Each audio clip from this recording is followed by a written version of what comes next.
제가 신학생으로서 첫 학기 때 강의를 하셨던 우리 교수님께서 의미심장하게 칠판에 딱 6개의 글자를 써놓으시고 그걸 1시간 동안 강의하신 적이 있었습니다. 그게 계시, 의존, 사색이라는, 계시, 의존, 사색이라는, 저는 그때 처음 들었던 단어들의 조합이었는데 그 주제를 가지고 1시간 동안 강의하신 적이 있습니다. 영어로는 Revelation Dependent Thinking이라는 거였는데 그 교수님께서 말씀해 주신 것은 이것은 신학생뿐만 아니라 너희가 이제 앞으로 성도로서도 꼭 기억해야 될 가장 중요한 태도다라고 말씀해 주시면서 생각을 할 때에 그리고 살아갈 때에 계시, 말씀을 의존해서 말씀을 비춰서 생각하는 훈련을 하라라는 것이죠. 그것이 신학생이면 마땅히 해야 될 것이고 성도로서도 말씀의 사람으로 살아가는 것이 무엇이냐 하면 내 경험, 내 감정, 내 생각으로 말씀을 판단하는 것이 아니라 말씀이 나를 비춰보게 해서 내 생각을 바꾸고 내 삶을 바꿔보는 훈련을 계속해야 된다라고 강조해 주셨습니다.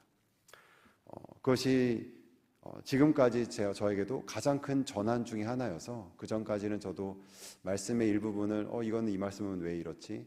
이거는 내가 어떻게 이거 받아들일 수 있나? 이해되나? 이렇게 생각했었는데 그 뒤로 말씀을 기준으로 나를 비춰보고 또 세상을 비춰보는 어떤 큰 전환이 일어났던 것 같습니다. 오늘 본문에서 이 바울 사도께서 보여주시는 말과 생각과 심지어 감정이 이 계시 의존 사색의 가장 좋은 예가 아닐까 싶습니다. 어제 본문부터 바울 사도께서는 그의 동족인 이스라엘의 구원에 대해서 갑자기 말씀하기 시작했습니다. 그 전까지는 어떤 구원의 교리들을 말씀하시다가 9장부터는 이스라엘 민족의 구원에 대해서 자신의 영혼이 애끓는 마음이 있고 그들을 향한 큰 근심과 슬픔이 자신에게 있다라고 말씀하기 시작했습니다. 그 이스라엘 민족의 구원에 대해서 자신의 경험을 말하는 것도 아니고 자신이 보고 있는 관점과 생각을 말하고 있는 것이 아닙니다. 왜냐하면 바울의 눈에 보였을 때는 유대인들은 구제불능의 사람들입니다. 왜냐하면 그때 가장 바울 사도를 예수님을 믿는 교회를 핍박하고 있던 자들이 유대인들이었습니다.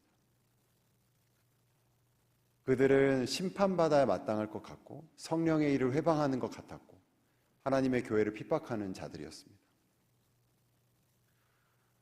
그런데 말씀을 통해서 바울 사도께서는 이스라엘의 구원을 다르게 보기 시작했습니다.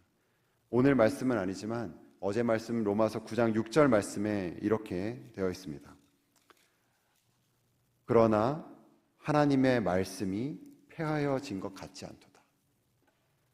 그들의 행동을 봤을 때, 그들의 모양을 봤을 때 그들은 구원받을 수 없고 오히려 하나님의 가장 진노의 심판을 받기 합당해 보이는 그 이스라엘 사람들이지만 바울 사도께서 말씀을 봤을 때, 말씀에 비춰서 기도했을 때 하나님의 말씀이 폐하여진 것 같지 않도다.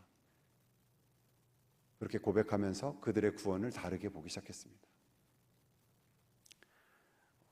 이스라엘 백성에게 행하실 하나님의 구원을 생각하고 또 소망하게 된 것입니다. 사랑하는 성도 여러분, 오늘 이 시간은 우리가 말씀의 자리로 이 자리에 모였습니다. 말씀의 자리라 함은 단순하게 말씀을 듣는 자리가 아니라 말씀이신 성령 하나님께서 이 시간에 주인이 되어주시고 우리 가운데 두루 역사하시는 시간이라는 고백입니다. 바울 사도께서 경험하시고 또 우리에게 가르쳐주고 계셨던 그 구원에 대한 말씀이 어제에 이어서 오늘 그리고 이 자리에 역사하실 것입니다. 하나님의 구원은 하나님이시기 때문에 우리는 피조물이고 창조주인 하나님의 역사이기 때문에 우리의 이해를 뛰어넘을 수밖에 없고 우리가 보는 것보다 훨씬 더 깊을 수밖에 없습니다. 구원받은 성도들이 어떠한 마음으로 이 구원을 받아들이고 또 구원의 이 하나님의 역사에 동역할지를 오늘 말씀은 우리에게 제시하고 있습니다. 그래서 이 말씀 가운데 우리 안에 우리의 생각이 사고가 바뀌게 되고 또 그것을 바탕으로 우리의 기도가 새 힘을 얻고 그 말씀으로 기도하는 은혜가 있길 주님의 이름으로 축원합니다. 첫 번째로 살펴볼 것은 구원은 오직 하나님의 긍휼하심으로 말미암아 일어난다는 것입니다. 바울 사도께서는 구원에 있어서 하나님의 주권을 정말로 강조하고 있습니다. 매우 강조하고 있습니다. 어제 본문에 이어서 오늘 본문에서도 구원이 어떻게 그리고 무엇을 근거로 일어나는 것을 강조하면서 반복하면서 이야기하고 있습니다. 오늘 본문 말씀 16절 말씀을 제가 읽겠습니다. 9장 16절 말씀입니다. 그런즉 원하는 자로 말미암음도 아니요 다른 박질하는 자로 말미암음도 아니요 오직 긍휼히 여기시는 하나님으로 말미암음이니라. 이 한 구절에 말미암음이다라는 표현이 3번이나 반복됩니다. 영어로 하면 not A nor B but C가 되겠죠. A도 아니고 B도 아니고 C다. 근데 그 C 앞에는 또 only를 붙여서 A도 아니고 B도 아니고 오직 C만이 구원의 근거다라고 하고 있습니다. A로 말하는 것은 원하는 사람으로 말미암음이 아니다. 그 사람이 얼마나 갈망하며 그것을 구한다 할지라도 그에게 주어지는 것이 아니다. 더 간절히, 더 순수하게 소망한다고 해서 구원이 그에게 임하는 것이 아니다라고 말하고 있습니다. 두 번째는 다른 박질로 말미암음도 아니다. 다른 박질이라는 말은 사람의 노력을 뜻합니다. 그것을 구하기 위해서 얼마나 많은 것을 노력하고 절제하고 추구한다 하여도 그렇기 때문에 그것이 주어지는 보상이 아니다라는 겁니다. 바울 사도가 가장 이것에 강력한 증거입니다. 본인 스스로는 하나님을 안다고 생각했고 그 노력과 열정으로 얼마나 열심히 일했습니까? 하지만 그러한 것으로 그에게 구원이 주어진 것이 아닙니다.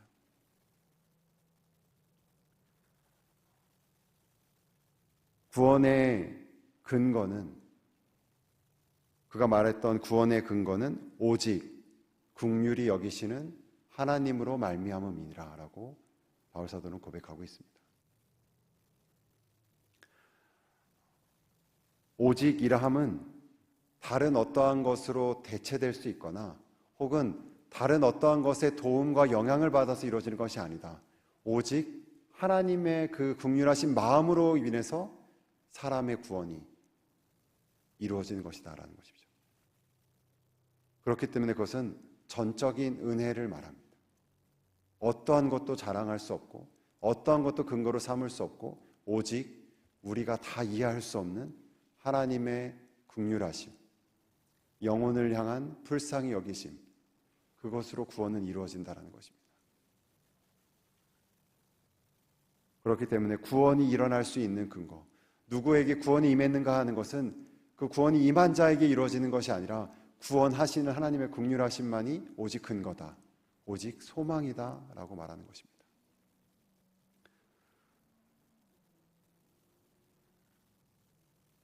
바울 사도는 누구보다 이것을 잘 알고 본인이 그것의 수혜자임을 말하고 있습니다. 그가 하나님을 간절히 원했기 때문도 아니고 그가 다른 박질하며 수고하며 노력했기 때문이 아니라 하나님께서 그를 불쌍히 여겨주시고 그에게 긍휼을 베푸셔서 그는 구원받은 자로 또 그 복음을 전하는 자로 살아가고 있습니다. 구원의 근거가 자신이 가진 어떠한 경험이나 경력이 아니라 오직 하나님의 성품에 근거하고 있음을 이 말씀에서 강조하고 있는 것입니다. 너무 부끄럽지만 저도 청년 때에 제가 경험한 구원의 근거가 제가 했던 어떠한 것에도 조금은 있지 않을까 생각했던 적들이 있습니다. 그렇게 입으로 말하고 다닌 것은 아닌데 제 마음의 생각에는 그 당시에 여러 종교들에 대한 관심이 있었고 이슬람교는 이것을 믿는구나, 유대교는 이것을 믿는구나, 또 로마 카톨릭은 이런 것을 중요하게 생각하는구나를 비교해 가면서 내가 여러 방문들을 조금씩은 다 열어보고 나는 개신교에 이 복음의 교리를 나는 취한 것이구나라고 정말 교만하게 생각했던 적이 있습니다. 그런데 영적인 실제로는 이러한 여유가 있고 내가 이것저것을 경험한 다음에 그것을 취하는 것이 전혀 아니라 나는 물에 빠져 있는 그런 상태였는데 무엇인가 하나를 붙잡아야 되는데 그 하나가 밧줄처럼 내려와서 나는 그것을 붙잡고 살아난 것이 제가 경험한 구원이라는 것을 고백한 적이 있습니다. 그렇게 되면 제가 자랑하고 제가 드러낼 것은 하나도 없게 되는 겁니다. 이처럼 하나님의 긍휼은 그 긍휼을 의지하는 것은 구원받은 성도가 하나님만을 드러내고 나를 아무것도 자랑할 것이 없다는 근거가 됩니다. 그리고 그것은 구원받은 성도가 또 다른 구원을 위해서 하나님께서 행하실 구원을 위해서 행할 또 가장 강력한 근거가 되기도 합니다. 마가복음 10장 47절에 한번 찾아보겠습니다. 마가복음 10장 47절에 소경 바디메오가 예수님께 부르짖었던 말씀을 제가 읽어보겠습니다. 나사렛 예수시란 말을 듣고 소리질러 이르되 다윗의 자손 예수여 나를 불쌍히 여기소서 하거늘. 영어로는 have mercy on me 라고 되어 있죠. 나를 불쌍히 여기소서. 이 바디메오가 예수님께 부르짖었던 근거는 자기의 어떠한 것에 아무것도 없습니다. 자기의 외모도 아니며 자기의 경력도 아니며 자기가 지금 갖고 있는 것이 아닙니다. 다윗의 자손 예수여 나를 불쌍히 여기소서.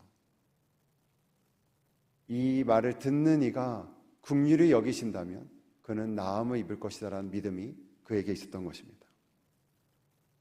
이 소경 바디메오의 부르짖음은 주여 나를 불쌍히 여기소서라는 이 짧은 기도는 초대교회 성도들이 거의 대부분의 초대교회 성도들이 반복해서 했던 가장 강력한 또 가장 기본적인 기도였습니다.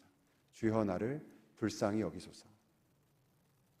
그 상황이 어떠하든 그 기도 제목이 무엇이든 오직 주 대신 주님께 나아가 저를 불쌍히 여겨 주시옵소서, 저를 긍휼히 여겨 주소서라고 고백했던 것이죠. 사랑하는 성도 여러분, 여러분이 경험하신 구원을 생각해 보십시오. 그것이 무엇으로 말미암아 일어난 것입니까? 여러분의 신실하신 부모님 아래에 자랐기 때문입니까? 정직하고 순수한 마음을 여러분이 가졌기 때문입니까? 여러분이 다름박질하고 노력하여 성경을 많이 읽었기 때문입니까? 좋은 목회자와 교사를 만났기 때문입니까? 그것으로 말미암음이 아닙니다. 그 모든 것들을 사용하시고 통해 역사하신 하나님의 긍휼하심으로 말미암아 저와 여러분의 구원이 이루어진 것입니다.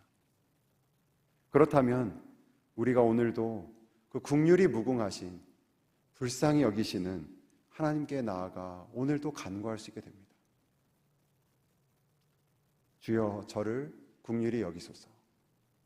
Lord, have mercy on me. 저를 긍휼히 여기시고 저를 불쌍히 여기소서. 저의 모든 것을 아시는 하나님, 저를 불쌍히 여겨 주옵소서.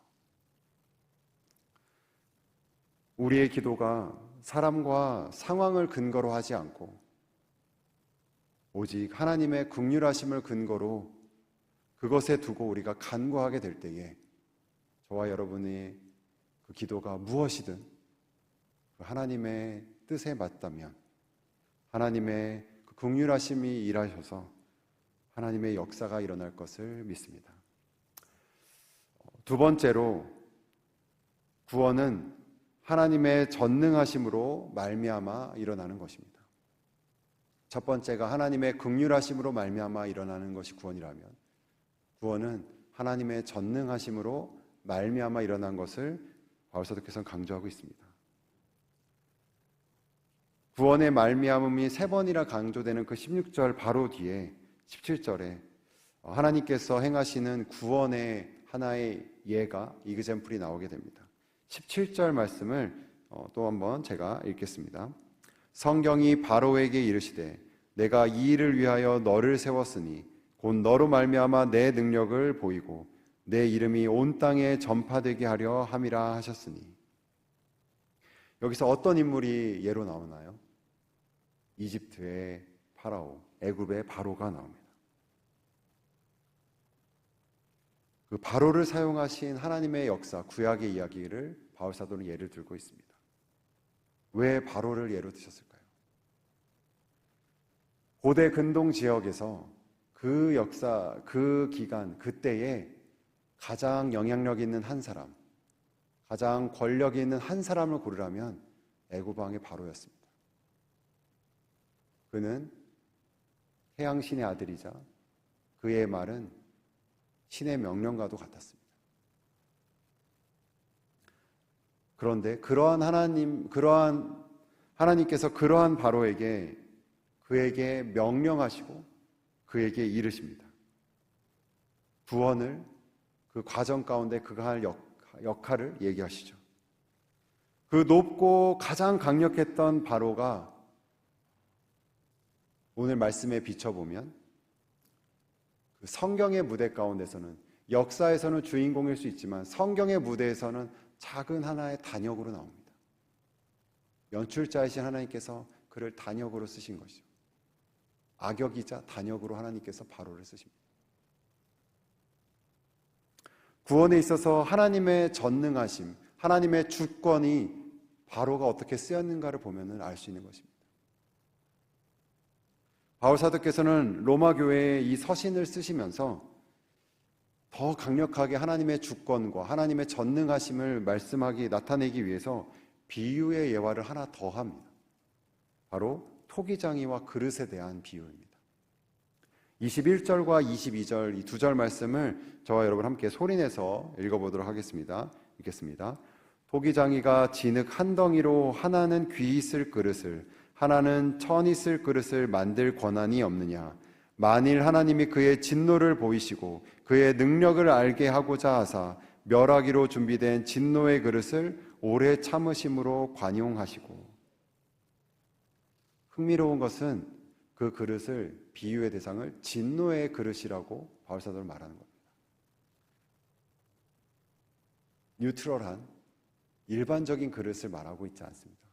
진노의 그릇이라고 말하고 있습니다. 진노의 그릇이란 만든 이가 보실 때에 진노가 일어날 수밖에 없어서 그에 대한 심판이 예정된 그릇을 말합니다. 그 심판이라 함은 그릇이 깨어지고 부서지는 것입니다.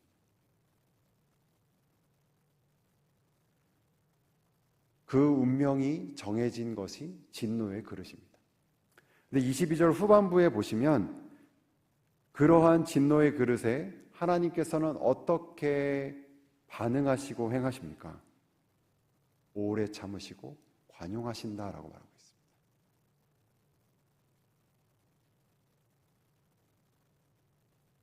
그리고 하나님은 오래 참으심에 거기에 머무시지 않고 23절에 이렇게 말씀하십니다. 23절을 제가 읽겠습니다. 또한 영광 받기로 예비하신 바 긍휼의 그릇에 대하여 그 영광의 풍성함을 알게 하고자 하셨을지라도 무슨 말을 하리요. 하나님께서는 진노의 그릇을 회복하셔서 긍휼의 그릇으로 삼으시는 분이십니다.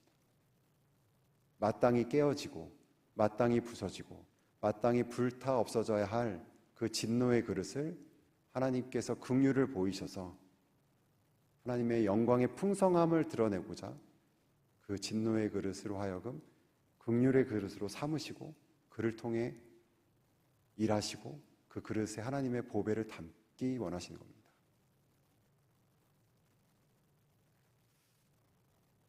그 진노의 그릇을 변화시켜 긍휼로 변화시켜서 하나님의 복음의 보배를 담으시는 것이 저와 여러분이 경험한 구원의 은혜인 것입니다. 바울 사도께서 그릇에 대한 비유를 한 것처럼 저도 우리 시대에 조금 더 이해될 수 있는, 감각할 수 있는 비유로 하나 예를 들어 보겠습니다. 저는 요리 프로그램들을 많이 좋아하고 요리하는 것도 자주는 아니지만 좋아하긴 하는데, 여러분, 좋은 요리를 만드는 데 있어서 가장 기본적인 것은 좋은 재료를 쓰는 것이죠. 아마 이 달라스 지역에서 가장 유명한 요리사를 누구 찾아간다면 그는 당연히 그 지역에서 가장 좋은 재료를 가지고 요리하는 분일 겁니다. 신선하고 좋은 재료를 찾는 것이겠죠. 그런 요리사는 아마 여기에 많이 있을 겁니다. 그런데 한번 여러분 상상해 보십시오.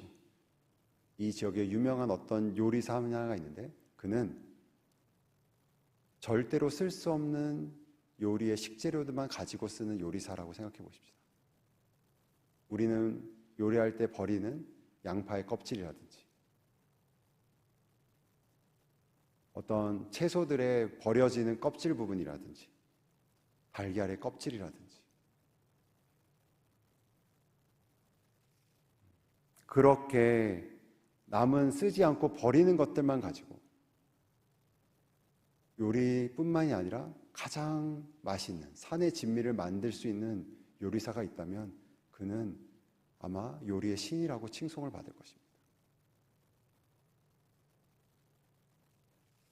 하나님께서 우리에게 행하신 구원은 이것과 같습니다. 저와 여러분에게 무언가 선한 것이 있어서 그것들을 가지고 조합해서 그것들을 가지고 뭔가 이루신 것이 하나님의 구원이 아니라 도저히 쓸 수 없는 상태의 우리를 가지고 진노의 그릇으로 하나님의 심판을 받기에 예정되어 있는 그러한 우리를 회복시키시고 오래 참으셔서 긍휼의 그릇으로 삼으신 것이 저와 여러분이 경험한 하나님의 구원인 것입니다. 그렇기 때문에 구원은 하나님만이 하실 수 있는 일인 것입니다. 다른 어떠한 이방의 종교에서도 저분은 성품이 좋아서 좋은 일을 할 수 있는 그런 근거로 삼는 것이 아니라 도저히 어떤 존재도 이 세상에 있는 어떤 존재도 하늘에 있는 어떤 존재도 할 수 없기 때문에 죽어있는 자를 살리시고 마른 뼈에게 생기를 부어주신 그 하나님의 구원의 역사가 저와 여러분에게도 일어났기 때문에 구원받은 자의 어떠한 말미암음이 아니라 하나님의 긍휼하심과 전능하심으로 말미암아 일어났기 때문에 우리는 구원하신 하나님을 자랑하고 증거할 수 있는 것입니다. 이사야서 46장 9절에 하나님께서는 스스로 이렇게 선포하시면서 말씀하십니다. 제가 이 말씀 읽겠습니다. 너희는 옛적 일을 기억하라. 나는 하나님이라. 나 외에 다른 이가 없느니라. 나는 하나님이라.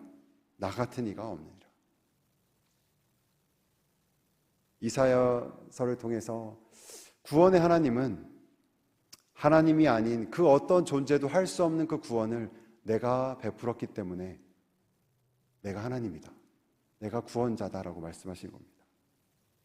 그렇기 때문에 구원은 오직 하나님의 전능하심, 그 어떤 사람의, 그 어떤 자의, 어떤 존재의 능력을 할 수 없는 것을 하나님의 전능하심으로 끌어올리시고 구원을 베푸신 것이 하나님께서 우리가 베푸신 구원인 것입니다. 오늘 본문에서 그 하나님의 의도가 정확히 드러나고 있습니다. 22절 말씀에 이렇게 되어 있습니다. 제가 앞부분을 읽겠습니다. 만일 하나님이 그의 진노를 보이시고 그의 능력을 알게 하고자 진노의 그릇에게 행한 그 구원은 하나님의 능력을 보이시고자 하심이라고 말하고 있습니다.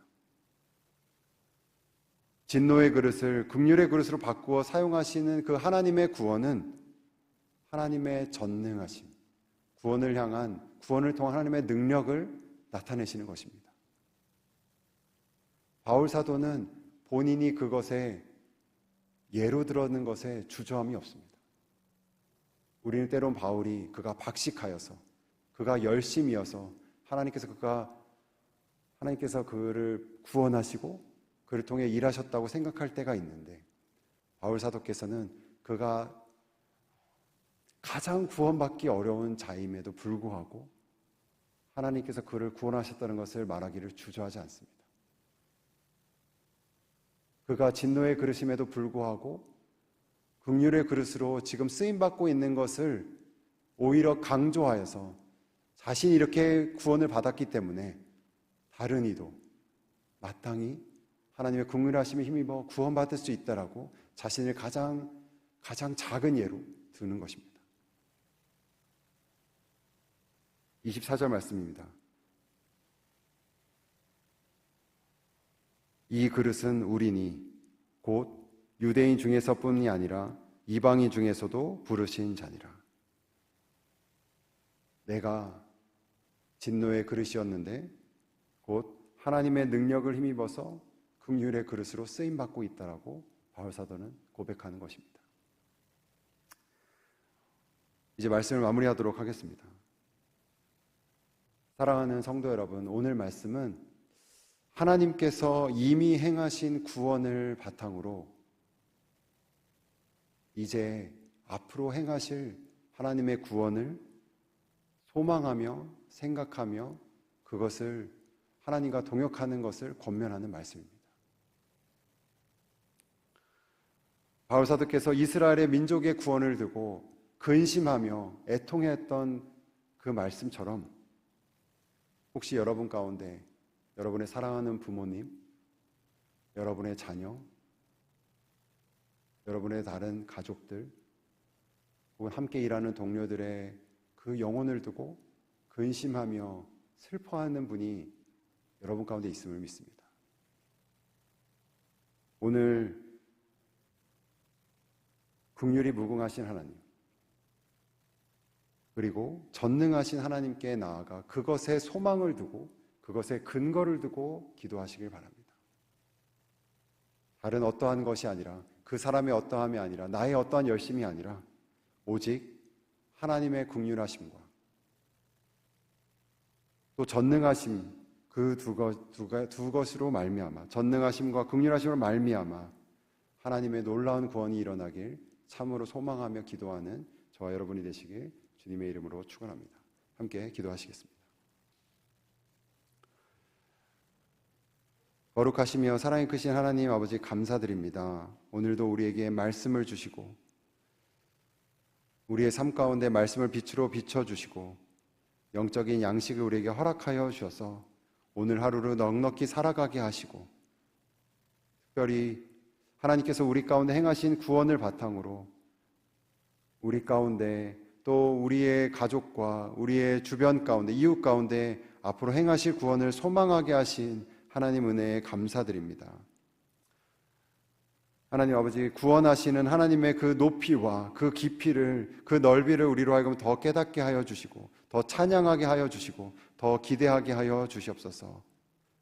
우리에게 행하신 그 구원을 자랑하며 구원을 증거하여서 아직 주님을 영접하지 못하는 그 복음이 간절히 필요한 그 영혼들에게 나아가 그를 위해 눈물로 기도하며 그 구원의 소식을 복음을 전할 수 있는 나눌 수 있는 우리 성도님들과 제가 되게 주님 은혜를 더하여 주옵소서. 우리 하누리 교회를 축복하며 이 시간 기도합니다.